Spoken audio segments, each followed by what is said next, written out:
آج تو ہر جگہ خوف ہے. بڑی حکومتیں ڈر رہی ہیں, بہت ڈرتی ہیں. جو بہت بڑے بڑے اونچی پوزیشنز کے اوپر ہیں وہ ڈرتے ہیں. یہ سیکیورٹی لے کے کیوں نکلتے ہیں اتنی؟ راستے سارے بند ہو جائیں گے اور کئی دن پہلے سے اگر جتنا بڑا کوئی ہوگا, اگر پی ایم نکلے گا تو اور زیادہ ہوگی, اس طرح سے نیچے ہوگا تو اس سے کچھ کم ہوگی. دور تک ساری بلڈنگز کھنگالی جائیں گی اور اسکریننگ ہوگی, اور اس کے بعد پھر وہ اپنے اس سیکیورٹی میں کیوں نکلنے, کسی ڈرتے ہیں نا. گن لے کر یا ہتھیار لے کر جو نکلا وہ یہ اعلان کر رہا ہے کہ وہ ڈرتا ہے. جو نہیں ڈرتا اسے ہتھیار لے کر نکلنے کی ضرورت نہیں ہے. تو وہ ڈرتے ہیں, خوف زدہ ہیں.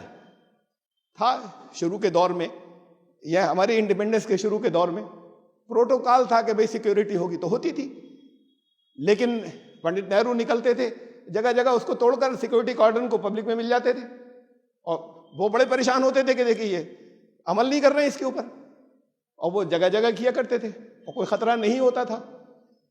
یہ نظام بگڑتا چلا گیا. میں یہ نہیں کہہ رہا کہ انہی کی خاصیت تھی, یہ شروع کے دور کے اندر انداز یہ تھا. اب جیسے جیسے کرپشن بڑھتا گیا, کرپشن کہاں سے آتا ہے؟ یہ تو اوپر سے آتا ہے. ہم کہتے ہیں کہ نیچے سے جا رہا ہے, وہ اوپر سے چلتا ہے. تو جیسے جیسے یہ بڑھتا گیا لوگ وہ انسیکیور ہوتے چلے گئے. جو لیڈرز تھے, جو اونچی اونچی پوزیشن پہ تھے, جو پیسے والے تھے, اب انہی لیڈرز کی بات نہیں, جس کے پاس زیادہ پیسے آئے سب سے پہلے سوچتا ہے کہ لائسنس کیسے ملے گا, ہتھیار رکھنا ہے. اب ڈرنے لگا, وہ چوروں سے ڈرنے لگا, حملوں سے ڈرنے لگا, لٹیروں سے ڈرنے لگا. جس کے پاس اتنا نہیں تھا وہ نہیں ڈرتا تھا. اپنے گھر میں گرلز لگائیں گے, اپنے گھر کو زیادہ سیکیور بنائیں گے, اس لیے کہ کچھ رکھا ہوا ہے وہاں پر. ان کے پاس تو رکھا ہوا ہے. کتنی دنیا کی آبادی جو ہے وہ اپنے دروازے کھلے چھوڑ کر سو رہی ہے, ضرورت نہیں بند کرنے کی, ان کے پاس کھانے کو نہیں. یہاں جو فیگرز یونیسکو دیتی ہے اس کے مطابق, لیٹسٹ فیگرز کے مطابق دنیا میں 81 کروڑ سے کچھ اوپر وہ بھوکے رات کو سو جاتے ہیں.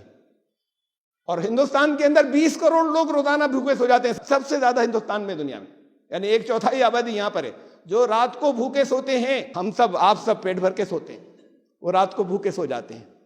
رسول اللہ صلی اللہ علیہ وسلم نے فرمایا تھا کہ حفاظت کی ذمہ داری اٹھ گئی اس بستی پر سے اللہ کی جس بستی میں ایک بھوکا سو جائے. 20 کروڑ اور دنیا میں 80 کروڑ بھوکے سو رہے ہیں روزانہ. تو دنیا میں خوف کیوں نہیں ہوگا اور ڈر کیوں نہیں ہوگا؟ پھر جیسا بھی راج چل رہا ہے, اب پیو ریسرچ سینٹر کی رپورٹ آئی فیئر کے بارے میں, خوف کے بارے میں. وہ یہ آئی کہ ہر جگہ خوف ہے, لوگ الگ الگ چیزوں سے ڈر رہے ہیں. جاپان کے لوگ آج تک 1945 میں 1945 میں ہیروشیما ناگاساکی کے اوپر ایٹم بم گرا تھا, لیکن آج تک وہ نیوکلیر ویپن سے ڈرتے ہیں. خود نہیں بنائے انہوں نے, خود نہیں بنائے, اب ڈر رہے ہیں. نیوکلیر جنہوں نے بنائے وہ بھی ڈرتے ہیں, وہ بھی ڈر رہے ہیں. وہ سب سے زیادہ جاپانیز ڈرتے ہیں نیوکلیر حملہ نہیں ہو جائے کہیں سے. بہت ایڈوانس کنٹری ہے. امریکہ اور یورپ میں آپ کو تعجب ہوگا, انہوں نے رپورٹ دی ہے جو کراس سیکشن آف پیپل سے لوگوں سے مل کر بات چیت کی, لوگوں میں سب سے زیادہ خوف ہے عدم مساوات کا, کہ کوئی بہت غریب ہے کوئی بہت امیر. اب آپ کے آتا ہوگا ذہن کے اندر وہاں کہاں غریب, وہ لوگوں کے اندر ان میں برج اتنا, گیپ اتنا بڑا ہے کہ لوگ ڈرتے ہیں. امیر ڈرتے ہیں کہ وہ کوئی نظام ایسا نہیں بدل جائے کہ ہماری چیزیں نکل جائیں. تو وہ سب سے زیادہ ڈرتے ہیں اس سے, انیکویلٹی سے. ہندوستان کے اندر لوگ ڈرتے ہیں ایتھنک وائلنس سے, جاتی واد سے, مذہبی منافرت, اس سے جو ہے مختلف الگ الگ گروپ جو ہیں ایک دوسرے سے ڈرتے ہیں. یہ خالی مسلمان عیسائی نہیں ڈرتے ہیں کہ صاحب یہ ہندو یوں کر دیں گے, یہ ہندو ڈرتے ہیں مسلمانوں سے. مجھے نہیں معلوم آپ کا کتنا انٹریکشن ہوا, مجھے بتاتے کہ ہمیں ڈر ہے, ہمیں ان سے خوف ہے, ہمارا یہ نہ کر دیں, ہم پر حملہ نہ کر دیں. تو یہ سب ڈر رہے ہیں ایک دوسرے سے. یہاں پہ اس طرح کا ڈر ہے. دنیا میں الگ الگ جگہ کوئی ملک ایسا نہیں ہے کہ جہاں پر وہ ایڈس, سب سے زیادہ ان کے یہاں جو ڈر ہے وہ ایڈس سے ہے. افریقن کنٹریز کے اندر, یوگینڈا میں, کینیا کے اندر, باقی ساؤتھ افریقہ کے اندر, اور ساری دنیا کووڈ سے ڈر رہی ہے. اب یہ تو قریب میں آ گیا ہے کہ سب ڈر رہے ہیں. کس چیز سے ڈر رہے ہیں؟ بے جان چیز ہے, نان لیونگ تھنگ. ارے کوئی بیکٹیریا ہوتا تو لیونگ تھنگ بھی ہوتی, یہ وائرس نان لیونگ تھنگ ہوتی ہے, بے جان. اور یہ بے جان چیز ان کے سارے سائنٹسٹ سے زیادہ انٹیلیجنٹ ہے. یہ اللہ نے دکھا دیا کہ تم تو بالکل بے بس ہو, بالکل پوری دنیا بے بس ہے. بہت محنت کر کے کچھ ویکسین بنائے, بہت سارے دنیا کے سائنٹسٹ نے, میڈیکل سائنٹسٹ نے مل کر جگہ جگہ بڑی جلدی بنائے, سب آدھے ادھورے, انیفیکٹو, ایسے کہ جو آپ کی امیونٹی اور کم کر دیں, وقتی طور پر کچھ تھوڑا سا، کمپلیٹ نہیں، خود کہہ رہے ہیں کمپلیٹ پروٹیکشن نہیں ہے، تھوڑا سا پروٹیکشن دیں اور جسم کی قوت مدافعت اور امیونٹی اور کم کر دیں، آگے کے لیے اور خطرہ بڑھ جائے.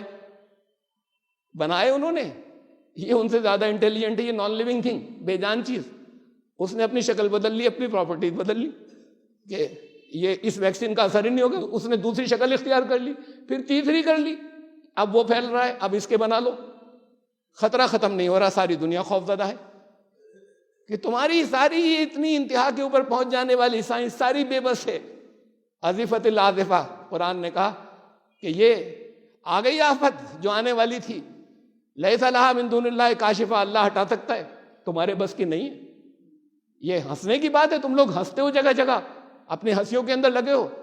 قرآن نے کہا کہ وَتَضْحَكُونَ وَلَا تَبْكُونَ، لوگ کیا کر رہے ہیں، رونے کا مقام ہے، اور جگہ جگہ پر ابھی بھی ہنس رہے ہیں لوگ. اپنی چیزوں میں مگن وانتم صامدون، تب اپنی جگہ یہ سوچتے نہیں تمہارے بس کی نہیں، یہ لوگ نہیں کر پا رہے. اس کو اگر ہٹائے گا تو اللہ ہٹائے گا، تمہارے بس کی نہیں ہٹا دینا اس کو. ساری دنیا میں خوف، وہ نظام تو وہ تھا لا خوف علیہم ولا هم یحزنون، نہ تو خوف آئے گا، نہ اندر سے کوئی غم آئے گا، نہ ڈپریشن، نہ انگزائٹی. یہ اس نظام کی وجہ سے ڈپریشن ہے، اس نظام کی وجہ سے انگزائٹی ہے. آگے کیا ہوگا، فیوچر ہوگا نہیں ہوگا، مستقبل ہمارا کیا ہوگا، یہ چیزیں جو ہیں یہ ڈپریشن لاتی ہیں، انگزائٹی لاتی ہیں.